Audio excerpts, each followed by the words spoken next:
Hello everyone, my name is Omon and you're watching Omon's Couch. Please keep watching.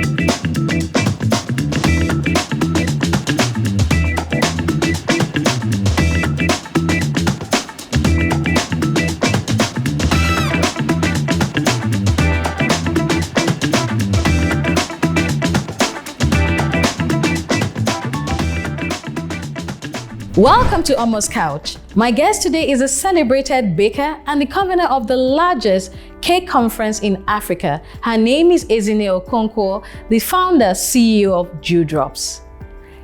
How are you? Thank you so much for coming. Thank you. So how have you been? Very well, thank God. Okay. I enjoy your cake so much. I'm sure you already know. I've been patronizing your business for over 10 years. And your cake has been delectable. Thank you so much for being here. Thank you. So I'm sure my viewers will want to have an idea of how you started Dewdrops Cakes, how you started the business from the beginning, even from the concept, when you had the concept about the business to where you are now, and giving us at least the steps, those major steps that took you from point A to B to the present place you are. So let's hear. Okay, so well, I started while I was in secondary school. Even though I didn't know I was going to, take it to this professional level, but I just had a flair for baking. I had a flair for the kitchen thing. And for me, I think it was like a gift because I just saw myself touch a cake and it looked good. Yeah, so most of my friends then, anybody's birthday, I just bake. Okay. From my SS1, I did food and nutrition, and that was when I found, that special calling. So taking it further to the university, I didn't bake during school, but once I get home, I bake. And also, as soon as I graduated, I started to think, what would I do? And that was when this thought came. Okay. So I decided to start with my wedding in the year 2006. Some of our viewers who are watching, most of the problems that they have is actually how they will start. Now you had the concept, now you had the idea. Well, how did you take the first step? I had to look for a catering school. Okay. Because the only knowledge I had was what I had in my secondary school. Just the raw knowledge. Yes, just that raw knowledge. So coming out of the university, I said, okay, where am I going to learn? I need to know what this is about. In a professional way. So I located a catering school. But when I got there, I realized that baking wasn't really a major thing. So I started asking questions, making inquiries, and someone linked me to one lady who, knew something about fondant. That was when fondant icing just came. Because we're doing royal icing all these years. Okay. So fondant came and I paid 5,000 then, located her somewhere in Port Harcourt, and I went to learn. In fact, when I got there, she wasn't even vast, like she didn't know. Two of us were struggling to learn. Yes. But that was at least what you used to kickstart. Exactly. And it was very interesting that was actually where you started learning the craft of baking. Yes. And now they call you the sugar queen. Yes. So it's so interesting to know that something you started is where you actually have your specialty. Exactly. Your business is about, I think, almost 2 decades? Yes. About 17 years to date? Yes, about 17 years to date, exactly. And it would be good for our viewers to know the challenges that you've had to face.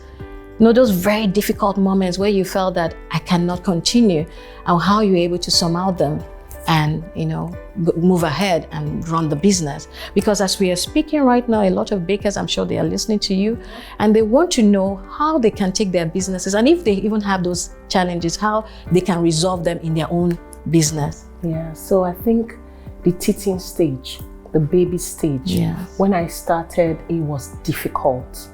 We were not exposed to what's happening now, social media and all. You have to struggle.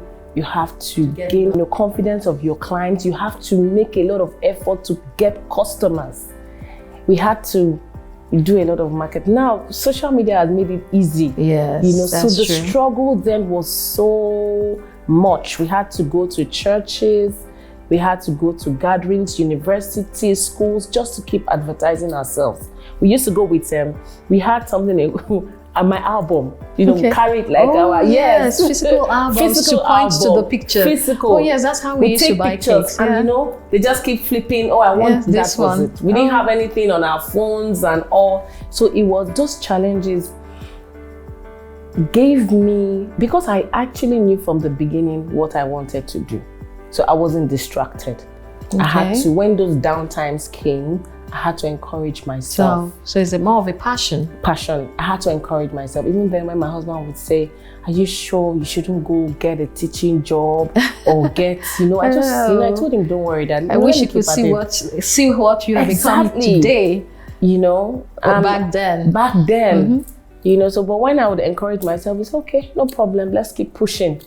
And I was able to pass that teaching stage. The very first 5 years, I was patient because I didn't make any money. Interesting. I didn't make any money. In fact, it was after the 5th year, I could charge for a wedding cake for 50,000 naira, 60,000, and I would dance. But at least you were breaking even if you're not making too much money. Yes. Okay. So after that 5th year, I would charge for a wedding cake, for instance, for like 60K. That was huge. Yes, that's huge. That was huge back then, and I would celebrate that. Wow, I'm charging. I'm now seeing, the results. So I actually saw a lot of possibilities in the cake industry because everybody celebrates. Everybody's celebrating. Everybody has a birthday, has weddings. Exactly. So I just needed to be patient and consistent, not toiling with my quality. Exactly. So from what you have said, it's more like you had the passion for it. You continue to do it no matter how hard it was. And even when it wasn't producing so much of an income, you still continue knowing that at the end of the road, you'll be able to get to your final destination. And who would know that Dewdrops will be as big and mega as it is today? I sincerely speaking, sometimes when I, look back, I just still go, thank you. Wonderful. So I want to ask another question. When you brought the cake box to Nigeria, how did you go about it? Wow. Because I know that was one very wonderful milestone in your business, and it also earned you the accolades, the cake boss of Nigeria and even Africa. I'm trying to tear up. I don't want to tear up because anytime I think about that. Are you serious? It is very emotional. Wow. I remember one day, on the first day, I called my husband that I have to head to the US. I didn't have an appointment. I had struggled to send emails to Cake Boss. But nobody was responding. Of course. Nobody was responding. Nobody. Wow. She's tearing up. She's tearing up. I'm tearing up, but it's fine. It's normal. Yeah. I just decided to take a bold step. I had my tickets. I just boarded the next flight to the US, and I told myself something that when I get to Hoboken, that's their main base. Okay. There's no way I won't see a family member there. And as God will have it, I got into the airport and I had an accident. Right there at the airport. In the US? Yes. Wow. In New York. That's JFK, right? I had an accident, and that accident gave me express pass. Oh, yes. Okay. I go to call 911. Are you okay? I said no. These people didn't know why in fact, why I came. They didn't know, but they didn't check me, because it was someone fell on me and on the what's it called. Yes, and that was how they gave you the pass. They gave me the pass straight up, and I went straight to New Jersey. And I got there and so I sat. Their office was in New Jersey? Jersey? Yes, their bakery. That's their main... The head office? Yes, the head office, yeah. So I sat there and I asked, please, is Cake Boss around? He said, no. I said, any of his sisters around? He said, yes, but she's busy up. I said, I will wait, don't worry. That's what you came for? That's what I came for. And I sat there, I was observing, and I watched Cake Boss, and I didn't believe that I was actually in his bakery. Yes, I can imagine. Trying to reach him, to bring him to Nigeria, to encourage the Nigerian bakers. And at the end of the day, the sister came, and I told her where I was coming from. I had gone with my catalog and all, and she said, are you sure you don't want any of the member of the family? I said no. I want the Cake Boss. She said, well, he's quite expensive. I said, well, there's no problem. She said, okay, no problem. They'll go through what I came with and they will get back to me. My contact details, are they there? I said yes. So you left your portfolio with them? I left it. I changed my flight immediately the next morning back to Nigeria because I had achieved what I wanted to achieve. That physical contact. That physical contact. So and now, do people understand the gravity of what you have just said? That you went by faith and the passion that you had to a country where you barely know people and to a state where the cake boss has his head office, just to find somebody who would listen to you for you to drop your portfolio. Nobody knew. I mean, that is really, really crazy, I must say. I don't even think I can do that. So Ezinne, you have done a wonderful job. Thank you. Amazing. And I mean, I'm one of the recipients of that. He's coming into the country. I enjoyed it.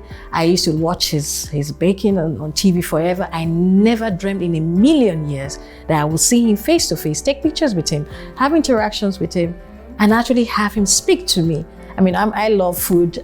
Cooking and baking and all those things. So it was really, really something amazing for me to see happen by Ezinne. Thank you. Who I call my special do you want us to tell daughter? Mommy. So she calls me mommy, but I don't know. So aside from that, Ezinne, tell me about the current challenges you face in your industry and what are the things you have actually done or steps you have taken to be able to resolve them? Well, our prices keep, changing every week. You go to the market today, they supply you, it's a different price. And we struggle with maintaining the same quality, not increasing prices, scaring customers away. We just have to find a balance. What do we do? Okay. How do we review our prices? Cost of prices are going up, overheads. Do you still have to buy things in dollar?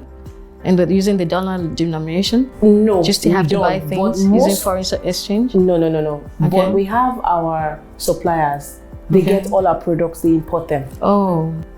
So we go to them, we go directly to these companies to buy, and they'll tell you that they've paid in dollars for the items. They paid this, it's no longer the same price. There's nothing that is, seriously speaking, in the past 8 months, it's been like this. But for your business to keep increasing prices every month is not good. So what we do is for me personally, And you run the risk of reducing your quality, which it's not possible. Not gonna, yes. We try not to reduce quality because your customers will know, and they will, we have a lot of options, especially for bakers who bake from home bakers, and bakers who have their bakeries. Bakers who have their bakeries have a lot of overheads, So you find that competition is very stiff. So while I'm giving you the cost of my cake, they're saying, Dewdrops, why will I pay this amount of money for this cake when I can get it this amount from somewhere else? But what helps me is the quality. We try to maintain quality. We try to explain. Try to engage our clients, and those that actually stay. Those that I guess you have loyal customers who understand quality and appreciate quality. Exactly. So they are ready to use your service and pay that premium despite the cost. So that's wonderful. And earlier on, you mentioned that you had to relocate to Lagos, and Lagos already had established bakers. How were you able to break into this industry and break into Lagos and the clientele base here and still make a name, not just an honorary name, but a celebrity baker? How were you able to achieve all that? It's so funny because that was the main reason I didn't want to come to Lagos. And I told my husband I wasn't going to come because how would I start? Where do you start from? Where do I start from? But my husband told me something. He said, Lagos is big. Just come and see what's going on. And I came. But what I did was I stayed 1 year. I was observing what is happening here. I started going to some of my ogas, go for classes, I just needed to understand this Lagos market. It makes sense. I realized that Lagos is owned by planners. For you to, go far, most brides don't have the time, so planners do it for them. That's true. So I started reaching out. That was another thing. I started reaching out. That's a fantastic strategy. I started reaching out to planners.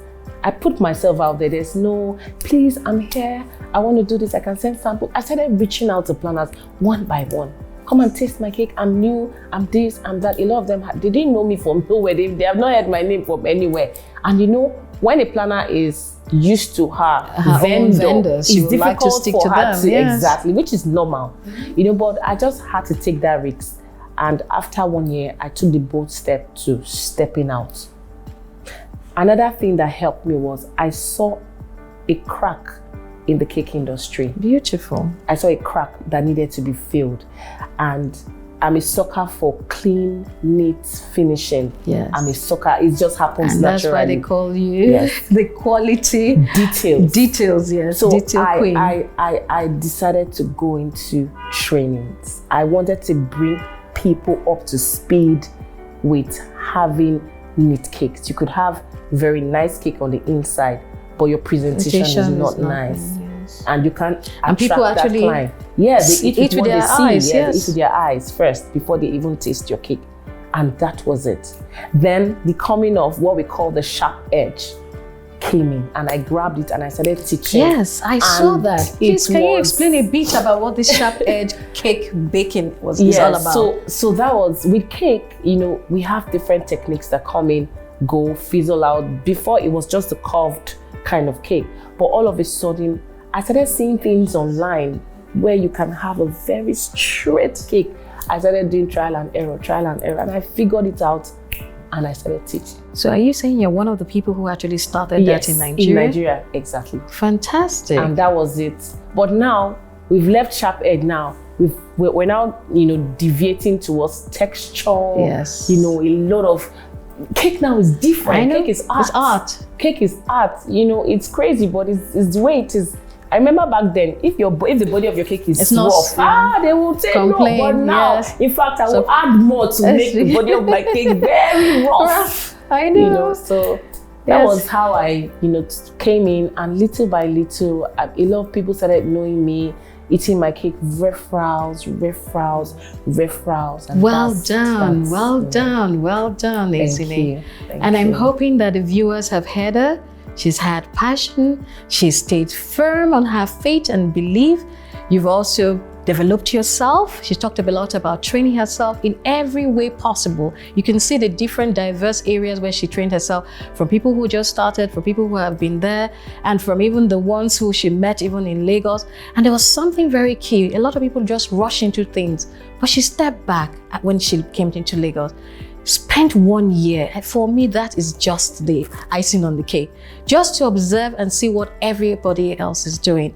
And so that when she takes her step, she makes a calculated step into the right direction. Thank you so much. I want to ask you one last question, because knowing you personally and being extremely close to you, I've seen you work, I've seen your family, I know every part of your family, of your life. And I know sometimes you struggle with family, balancing family and the work. So how have you tried to at least get to the stage where you are? Because I know now your family is fully functional, as well as your baking is fully functional. So how have you been able to balance those two aspects of your life, which are very key aspects of your life? Yeah. So what helped me was the bad turned to good. When I got married, I stayed like 7 years without having kids. So those 7 years, I, put in myself into my work. Concentration. Yeah, so it was easy. I used to travel for classes. I was everywhere. Now, when I started having kids, I relaxed, and it was easy for me to train other people to continue the job. So some days I won't go, but my clients will know that I didn't come. My client will know that I didn't touch the cake, because I've been able to train someone else to help me do that. Transferring of knowledge. So when I was pregnant, there's some days I can't do anything. I gave birth, there's some days, but my business didn't stop. My business continued. Also, I can't do this without my husband's support. My husband, if your spouse doesn't support you in the cake industry, forget it. I've noticed that you've called your husband in between all the discussions, and it shows that he's actually a critical part of your success story. Exactly. You can't remove him from the story. So I think if you have a very supportive spouse, it's obvious that the sky is your limit and you can do and undo a lot of things. So one of my last questions for you will be, in all these things you have done, I noticed that you're a woman of impact. You have set up Cake Academy. You have had bakers. In fact, one of your classes you call Bakers 101. Yes. And you said if you are a baker and you've not gone to that class, you haven't started. So please talk to me about your impact through the Baking Academy. For me, I believe if you change someone's idea, you've changed the person.